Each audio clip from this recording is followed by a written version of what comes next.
এখন থেকে আপনার প্রিয় সিরিয়ালগুলো ফ্রিতে দেখুন এক্সক্লুসিভলি শুধুমাত্র সান নেক্সটে। এখনই অ্যাপ ডাউনলোড করুন।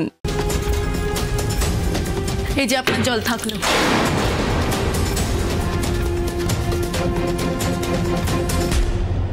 ঠাকুর, সংসারের এত ঝামেলা অশান্তি আমার আর ভালো লাগছে না। একটু শান্তি দাও ঠাকুর, একটু শান্তি দাও। কিন্তু মঞ্জু এখনো আসছে না কেন?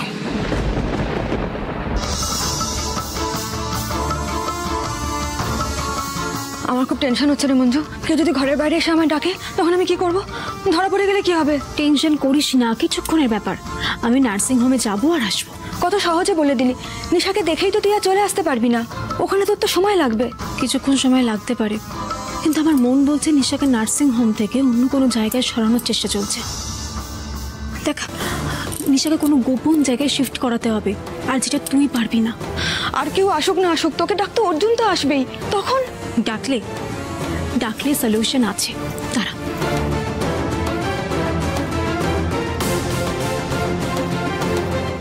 এই তো আসছি।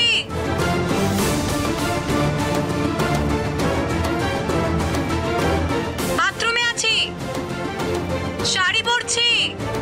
তুমি যাও, আমি একটু পরে আসছি। আপনি যান, আমি একটু পরে আসছি। যা প্রশ্ন করবে তার উত্তর বুঝে রেকর্ডিং চালিয়ে দিবি। তোর মনে হয় অর্জুন সন্দেহ করবে না যদি ধরা পড়ে যায়?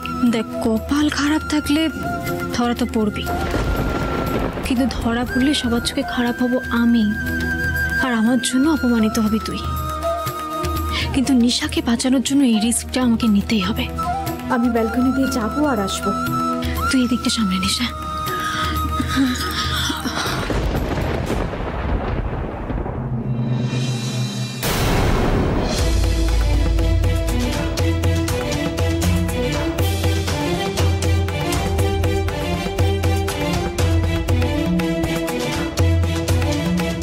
ডাক্তারের খাওয়া তো শেষই হচ্ছে না দেখছি। কতক্ষণ দাঁড়িয়ে থাকবো এভাবে?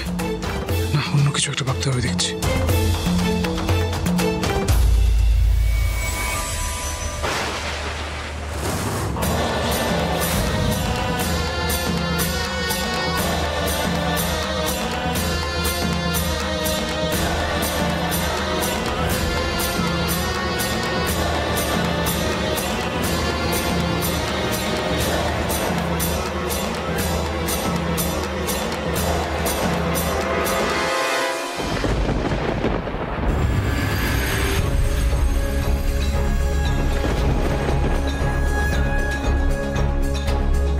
জলের বোতলটা এখানেই তো রেখে গিয়েছিল, গেল কোথায়?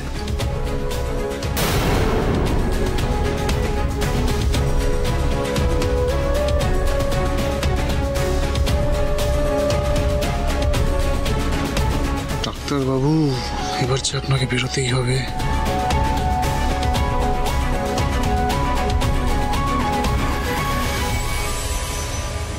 মোবাইলটাও নেই। ওয়ার্ড বয় ছাড়া রুমে তো আর কেউ আসেনি। ছেলেটাকে একবার ডাকি। স্বপন, স্বপন, এই স্বপন।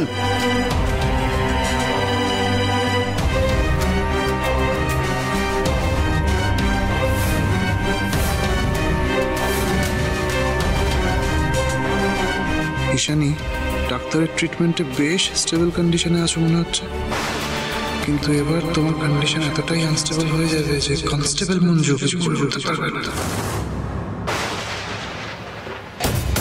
সামান্য একটা শাড়ি পাল্টাতে তো মঞ্জুর এত সময় লাগার কথা না। কি করছে কি ও ভেতরে? বলছে আপনাদেরকে এখন খেতে দিয়ে দেবো নাকি এখনো মঞ্জুর জন্য অপেক্ষা করবেন? শোনো, সব বোনাস করেছে, সবাইকে খেতে রাখলে তো সিটকেও রাখতে হবে। ম্যানেজ করো। হ্যাঁ, খেয়ে নিলেই তো হয়। না না না, চলুক না, কীর্তন চলছে, সবাই আছি। আর মঞ্জু আসুক, মঞ্জু আসলে সবাই মিলে একসঙ্গে খাবো। এখন থাক, মঞ্জু চলে আসবে। রাত তো অনেক হয়ে গেল, আপনাদের আবার অভ্যেস নেই, খেয়ে নেওয়াই ভালো। হ্যাঁ, রাত তো অনেক হয়েছে, কিন্তু মঞ্জুর বোধহয় সে কথা খেয়াল নেই না অর্জুন? অবশ্য খেয়াল থাকবেই বা কি করে, মঞ্জু তো সাধারণ মেয়ে নয়, কনস্টেবল, হাজার হাজার মানুষকে উপকার করার কথা মনে রাখতে হয়। সেখানে শ্বশুরবাড়ির লোক খেয়েছে কি খায়নি সেটা নিয়ে ও কেন ভাববে? হ্যাঁ বৌদি, আমি অনেকক্ষণ ধরে কিন্তু সহ্য করছি। তুমি তখন থেকে মঞ্জুর নামে যা নয় তাই বলে যাচ্ছ কেন? আসলে কি বলতো অর্জুন, একটা সামান্য শাড়ি বদলে আসতে এত সময় লাগছে তো তাই। বৌদি তুমি এত রিয়াক্ট কেন করছো? এরকম তো হতে পারে যে মঞ্জু কোনো প্রবলেম হয়েছে, শাড়িটা পরিও চলে আসবে। আমিও জানি না কি হচ্ছে, তুমিও জানো না। একটু ওয়েট করো, একটু পেশেন্স রাখো। আর দাদারও তো মাথা যন্ত্রণা করছিল বলে দাদা রেস্ট নিচ্ছে, ওকে তো কেউ খারাপ কথা বলছে না। তাহলে মঞ্জুকে তোমরা সবাই মিলে এবার টার্গেট করছো কেন?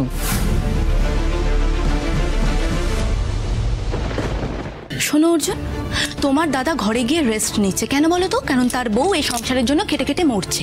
কিন্তু তুমি আর তোমার বউ মঞ্জু, তোমরা এই সংসারের জন্য কি করেছো? কি করেছো? অদিতি, আরে তুমি এত কথা কেন বলছো বলো তো? হ্যাঁ, তোমার কাজ করতে হচ্ছে বলে? মঞ্জু থাকলে এখানে কি কাজ করতে আমায় বলো, আমি করে দিচ্ছি কাজগুলো। সবাইকে খাবার বেড়ে দিতে হতো তো, ঠিক আছে আমি সেটা করে দিচ্ছি। তোমরা সবাই এখানে বসে যাও, আমি দাদাকে দাদার খাবারটা দিয়ে তোমাদেরকেও খাবারটা বেড়ে দিচ্ছি, ঠিক আছে? দাও। অর্জুন অর্জুন অর্জুন অর্জুন, আমি তো মরে যাইনি বাবা, আমি দিচ্ছি, আমি সবকিছু করে দিচ্ছি। অর্জুন আমার কথাটা শোন, অর্জুন আমি দিয়ে দিচ্ছি ওকে। ঘরে যায় তাহলে কি করছিস? থামাতে হবে যেভাবে। কিভাবে?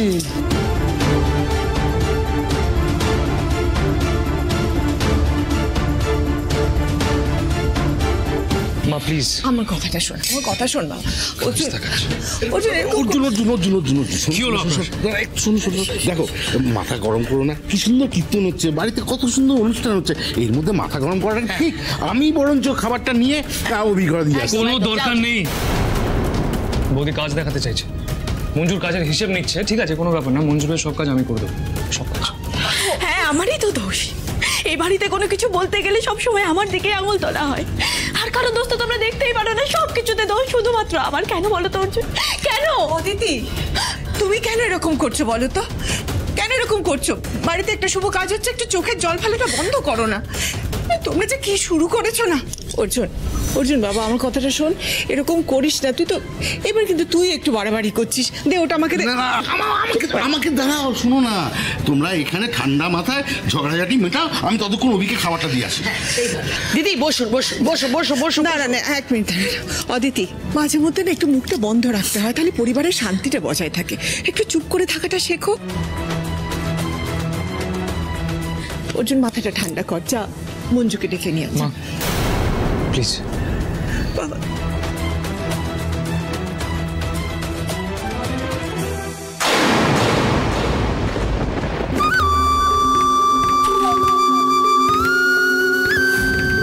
ঈশানী, তোমার মৃত্যুটা ডাক্তারের ভুল হিসেবে চালাতে হবে তো। মঞ্জু যদি কোনোভাবে সন্দেহ করে এটা মার্ডার, তাহলে আবার ইনভেস্টিগেশন শুরু করে দেবে।